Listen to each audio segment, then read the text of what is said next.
You wanna know why fluorine is like that one kid in every playground that never shares their toys, but expects everyone else to share theirs with him?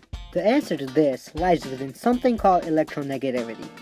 First of all, let's define that term. Electronegativity is the ability of an atom to attract other electrons, which most of the time results in bonding between two elements.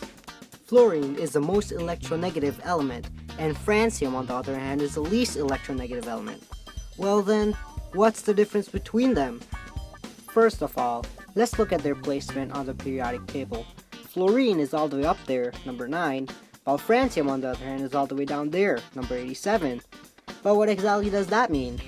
It means that there's a great difference between the size of a fluorine atom compared to the size of a francium atom.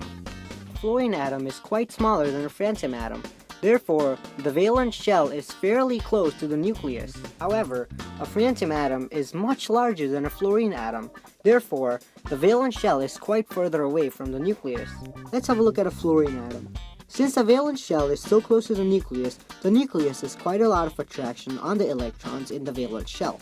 However, if another atom whose valence shell is further away from the nucleus is close to a fluorine atom might make it so that both atoms are sharing the same electron, forming a bond, or fluorine atom might completely snatch the electron and not share. Let's look at a francium atom.